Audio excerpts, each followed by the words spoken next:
말씀은 크게 두 부분으로 우리가 나누어서 생각해 볼 수 있습니다. 이스라엘이 하나님의 능력으로 말미암아 다시금 이스라엘 땅으로 돌아오는 축복을 받게 될 것이다.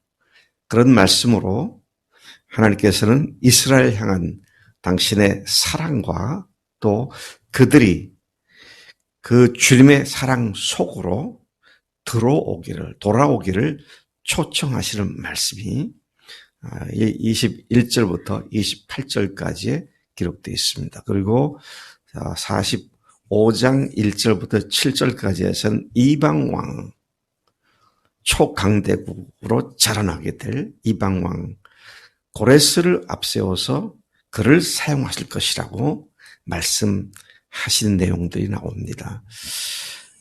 이 고레스 왕은 사실은 이사야가 예언을 할 때로부터 약 200여 년 후에 그가 행할 일을 기록하고 있는 겁니다.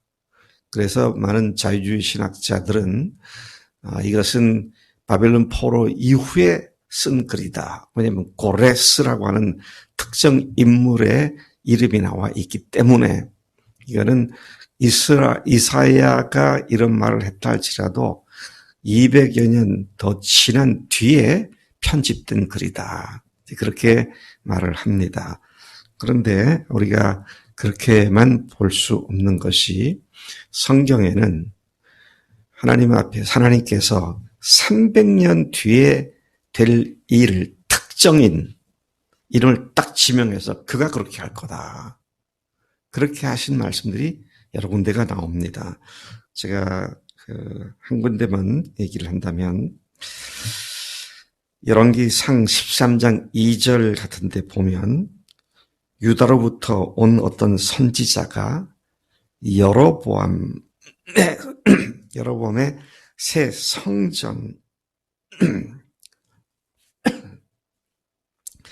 성전에 대해서 하나님의 저주가 임할 거다. 성전을 잘 다시 중건을 했는데 하나님의 저주가 임할 거다. 자, 그렇게 이야기를 하는데요.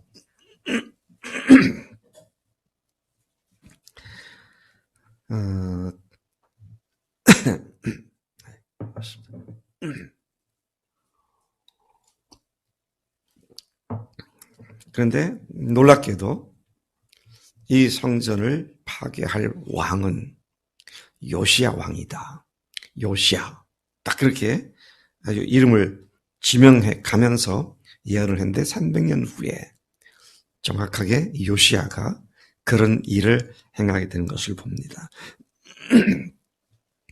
그뿐만입니까? 미가서에서 보면 예루살렘에서 메시아가 탄생할 것이다. 특정 지역을 딱 명시를 했잖아요. 예루살렘 베들레헴에서. 근데 정확하게 미가가 그렇게 얘기한 지 수백 년이 지난 뒤에 예수님께서는 베들레헴에서 출생을 하셨습니다. 자, 이런 것 때문에 신학자들은 많이 논란을 해왔습니다. 그러나 하나님께서는 뒤에서 나오고 또 앞에서 나오는 것이 처음이요, 나중이고 역사의 통치자고 주관자 그분의 관점에서 그렇게 말씀하신 것은 일도 아니죠. 근데 우리는 인간의 이성으로 이해가 돼야만 믿으려고 하는 그런 아둔함이 있음을 또한 생각하게 되는 것입니다. 자, 21절부터 22절은 하나님께서 이스라엘을 뭐라고 말씀하시고 너는 내 종이다. 그렇게 부르셨고 또 하나님의 사랑에 대하여 기억하라고. 너희들 기억하라고. 내가 너희들 어떻게 사랑했는지 기억하라고. 이스라엘 지으신 하나님께 이스라엘은 결코 잊혀질 수 없는 존재다. 그들이 아무리 죄악을 지었고 멸망을 당하고 이방 나라로 포로로 잡혀갔다 할지라도 결코 너희들은 내가 잊지 않는다. 나에게 잊혀질 수 없는 존재다. 여러분, 주님께서 예수님의 생명으로 예수님의 피값으로 사신 우리가 실수하고 넘어질 때에 실어서 버리시는 그런 주님이 아니시라. 어떤 상황과 처지에 따를지라도 당신의 자녀로 삼으신 자들을 결코 잊지 않으시고 반드시 지키신다. 이 믿음이 우리가 갖고 있는 기본적인 믿음인 줄로 믿습니다. 네. 이것을 마귀란 놈은요, 우리 속에 있는 그 알량한 양심을 가지고 하나님의 사랑을 의심하게 만들고 스스로 하나님께로부터 물러나게 만드는 그런 유혹을 많이 하는데, 하나님께서는 그렇지 않으시다. 그렇게 말씀을 하고 있는 말씀이죠. 그래서 그들 보고 돌아오라고 하나님의 영광을 나타내시겠다고 그렇게 22절에서 말씀하시죠. 24절부터 28절까지에 보면 이스라엘의 구속자이시며 아예 모태로부터 그들을 지으신 하나님이라고 밝히시는 하나님이십니다. 그 하나님은 자신이 만물을 지으시되 누구의 도움도 받지 않고 홀로 당신이 하나님의 땅을 만드시고 하늘을 펴시고 또 헛된 말 하는 자들을 무의미하게 만들고 점치는 자들을 미치게 만들고 지혜로운 자라고 자랑하는 사람들이 지혜를 완전히 패하는 그런 하나님이시다. 그런가 하면 26절에 보니까 그의 종의 말을, 하나님의 종의 말을 권위 있게 세워주시며 그분의 사자들의 계획을 성취하게 하시며 예루살렘에 사람이 살게 하시는, 또 유다 성읍들이 중건될 것이고 그 황폐한 곳들은 하나님께서 복구시키리라고 그렇게 말씀하시고, 깊은 강들을 명하여 말라버리라 그렇게 말씀을 하시는 분이시다. 그리고 28절에 고레스라는 말이 나오죠. 고레스를 내 목자, 나의 모든 기쁨을 성취할 자로 부르신다. 또한 예루살렘이 중건될 것을 예언해 주셨고 파괴된 성전의 기초가 다시 놓여질 것을 예고하시는 말씀을 얘기하고 있습니다. 그럼 고레스 왕은 우리가 이제 바벨론 제국 그러잖아요. 바벨론 제국을 건설한 사람이 아니고 바벨론 제국을 초강대국으로 만든 사람입니다. 그러니까 이 사람도 그 바벨론 왕위를 이어받은 뒤에 이 사람에 의해서 바벨론이 초강대국으로 만들어지죠. 근데 혹시 또 기억할 것은 바벨론 제국은 성경에 보면 메대와 바사 같은 말입니다. 처음에는 메대인들이 바벨론을 장악하고 있다가 바사면 페르시아입니다. 페르시아 사람들이 그 바벨론을 갖다가 장악해가지고 거기에 고레스가 초강대국으로 만드는 그런 일을 한 사람인 것이죠. 그런데 그 고레스를 일컬어서 하나님께서 내 목자, 나의 모든 기쁨을 성취할 자다. 그래서 그를 통해서 바벨론의 예루살렘 성전을 다시 중수하고 중건하고 기초를 다시 놓을 것이다. 이 일은 주전 520여 년 정도 됐을 때 성취가 되었습니다. 지금 이 예언은 주전 680년 경이니까 무려 한 160년에서 180년이라는 시간적 간격이 있는데 그런 것을 예언하고 있는 말씀이다 하시는 것이죠.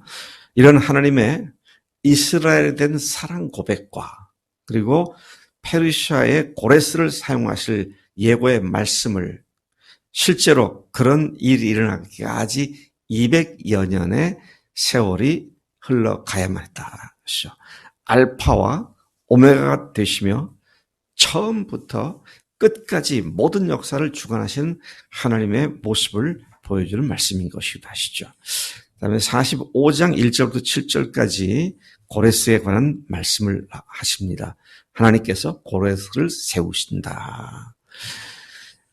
포로로 잡혀간 이스라엘을 다시 불러내셔서 하나님이 그들의 조상에게 약속하신 가나안 땅에서 다시 정착하여 살게 하실 것과 그곳에 성전을 다시 짓게 하실 것을 예고하신 말씀이죠. 1절에 보면 하나님이 쓰시기로 작정한 고레스에게 기름을 부었다. 하나님이 기름 부으셨다. 그렇게 말씀하십니다. 그를 사용하여 하나님께서 그로 하여금 열국들을 항복시킬 것이며 왕들을 무장해제시키고 성문들을 열고 다시는 성문들을 닫지 못하도록 하나님께서 고레스를 통하여 여러 왕들을 갖다가 굴복시킬 것이다. 그렇게 말씀을 하시죠. 하나님은 고레스보다 앞서가서, 이 말씀이 참 놀라운 말씀입니다. 하나님께서 고레스보다 앞서가서 험한 곳을 평탄하게 하고 논문을 쳐서 부수고 쇠빗장을 꺾고 또 은밀히 숨겨진 보화와 재물을 그에게 주어서 내가 이스라엘의 하나님인 줄 네가 알게 될 것이다. 고레스가 하나님 먼저 앞서 행한 것과 하나님께서 그 모든 것을 주신 것을 보고는 이스라엘의 하나님이 참 하나님이시구나 라는 것을 알게 될 것이다. 그렇게 말씀을 하십니다. 비록 네가 나를 알지 못했었지만 이스라엘을 위하여 너를 불렀고 내게 칭호를 주었다. 그러니까 고레스를 이렇게 복을 주신 이유가 뭐 때문이냐? 이스라엘 때문에 준 것이다. 여러분, 이 세상에는 모든 일들은, 우리에게 발생하는 일들은 뭡니까? 우리를 위해서 발생하고 있다. 정말 이걸 믿음으로, 이런 눈으로 우리에게 지금 발생하는 일들을 바라보면 하나 버릴 게 없어요. 예, 하나 버릴 게 없습니다. 지금 이 코로나도요. 저는 이 코로나 사태가 발생할 때부터 처음부터 계속 기도한 게 하나님, 한국 땅의 기독교인들이, 교회 지도자들이 회개하게 역사하십시오. 뭘 회개하느냐? 목숨 걸고 하나님 사랑하고 목숨 걸고 이웃 사랑하는 하나님의 가장 큰 계명을 지키지 않은 이거 회개하게 해주세요. 아직도 회개 안 하더라고요. 기독교가 뭡니까? 자기 건물 짓고 교세 확장하고 하는 이런 것에 대해서 공격하면서 자선을 베풀어야 된다. 가난한 자를 베풀어야 된다. 사회 정의를 위해서 나눠줘야 한다. 이따위 소리는 하는데요. 근본 하나님 앞에서 목숨 걸고 하나님 사랑하고 이웃 사랑하고 하는 이것에 대해서는 회개할 줄 몰라요. 그러니까 오늘도 그렇게 기도할 수밖에 없어요. 참 기가 막히다. 근데 하나님께서는 고레스를 복 주신 이유가 이스라엘을 위해서 그렇게 하고 있다. 그런 말씀을 하고 계신 것을 보게 됩니다. 5절부터 7절까지 해서 하나님께서는 3번씩이나 같은 말을 하십니다. 무슨 말씀이냐? 나는 여호와라. 6절에도 나는 여호와라. 7절에도 나는 여호와라. 이게 누구한테 하는 말씀인가요? 고레스한테 하는 말씀입니다. 내가 너를 높일 건데 내가 한 것을 네가 알아라. 그렇게 말씀하신 거죠. 그러면서 나는 여호와라. 나 외에 다른 이가 없고 나 밖에 신이 없느니라. 너는 나를 알지 못하였으리라도 나는 내 띠를 동일 것이요. 6절 해 뜨는 곳에서든지 해 지는 곳에서든지 지는 곳에서든지 나 밖에 다른 이가 없는 줄을 알게 하리라. 나는 여호와라. 다른 이가 없느니라. 이방 왕에게 하나님께서 3번씩이나 강조하시면서 나는 여호와라. 그러면 여러분 이방 왕에게 이렇게 하셨다면 하나님의 백성인 이스라엘, 오늘로 말하면 우리 그리스도인들이 하나님밖에 다른 어떤 존재도 없고 하나님만이 우리의 사랑과 경배의 대상이고 하나님께로만 우리가 초점 맞추고 달려가는 것, 이거 너무 당연한 것 아니겠습니까? 죽으시고 부활의 확증을 통해서 우리를 하나님의 자녀로 삼아주신 그 주님께 집중할 때, 주님의 부활하신 주님께로부터 눈의 초점이 얼굴안으로 옮겨지지 않냐고 주님께로 집중할 때 주님께서 우리를 통해서 주님의 하실 일을 행하실 줄로 믿습니다. 하나님 아버지 감사합니다. 오늘 무려 지금부터 2600~700여 년 전에 있었던 이 교훈의 말씀이 하나님 2000년 전 예수님을 통해서 온전히 이루어졌고 또 오늘도 우리에게 생명의 양식으로 하나님께 주신 말씀인 것을 감사합니다. 처음이요 나중이며 알파와 오메가가 되시기에 역사를 관통하여 역사하시는 우리 하나님의 그 놀라운 은혜가 우리에게 임하셨사오니 하나님의 여호와이심과 하나님이 유일하신 것을 우리가 아는 자들로서 믿는 자들로서 부활하신 주님께 더욱 집중하여 우리의 관심이 초점이 흐트러지지 않도록 오늘도 주님 붙잡고 사는 우리가 되도록 말씀해 주시니 감사합니다. 그렇게 주님께로만 집중하는 매일의 삶을 살겠습니다. 성령님 우리 속에서 역사해 주신 줄로 믿습니다. 감사하고 예수님의 이름으로 기도를 드렸습니다. 아멘. 아멘.